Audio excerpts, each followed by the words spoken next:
এটা ছিল সরস্বতী পুজোর পরের দিনের কাজ, 24শে জানুয়ারি। তো সেদিন ছিল আমার একটাই ব্রাইড। তো মিষ্টি ব্রাইডকে সাজাতে আমি চলে গেছি। লোকেশন ছিল আমার চন্দননগর। তো দেখো, ওর স্কিন টোনটা কিন্তু ভীষণই সুন্দর। আমার এই ধরনের স্কিন টোনে কাজ করতে ভীষণ ভালো লাগে।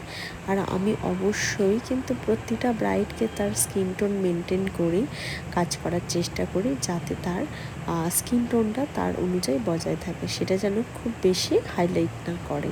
তো ও চেয়েছিল কিন্তু ওর স্কিন টোন যেন ব্রাইট না হয়, একদম স্কিন টোন যেমন সেরকমই আর কি মেকআপটা রাখতে। তো ওভারঅল আমরা আমাদের মিষ্টি একটা ব্রাইডকে সাজাতে চলে গেছি। ওর হেয়ার স্টাইলটা চেয়েছিল একটুখানি লেয়ারিংয়ের ওপরে যাতে থাকে, তো সেই রকমই রাখার চেষ্টা করেছি। তো চোখটা যেহেতু ওর সুন্দর টানা টানা, সেই জন্য একটা টানা আই মেকআপও ওর জন্য দেওয়ার চেষ্টা করেছি। কেমন লাগলো ওর আই মেকআপটা অবশ্যই জানিও কিন্তু।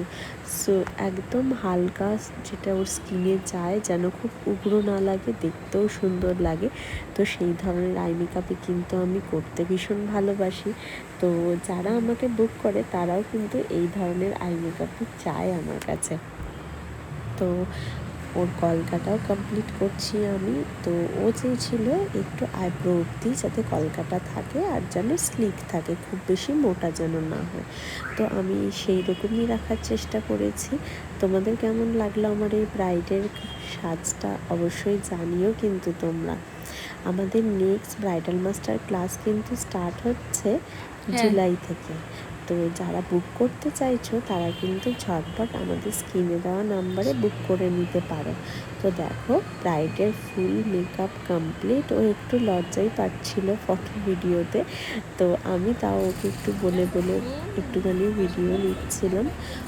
তো ও দেখে নিচ্ছিল সবটা ঠিকঠাক আছে কিনা, আমিও বলছিলাম, তাই লাইটটা ওকে একটু দিচ্ছিলাম। তো ওভারঅল ফাইনাল লুক এটা। তো যারা এইরকম সুন্দর সাটেল একদম স্কিন টোন মেকআপ শিখতে চাইছো, তারা কিন্তু আমাদের স্ক্রিনে দেওয়া নাম্বারে আমাদের ব্রাইডাল মেকআপে বুক করতে পারো। তো দেখো, লাস্টে বলে ওকে এরকম ধরনের একটা ভিডিও নিয়েছি। তো কেমন লাগলো ওকে অবশ্যই জানিও কিন্তু তোমরা। আর এরপরই আসছে রিসেপশনের লুক। সঙ্গে থেকো সবাই।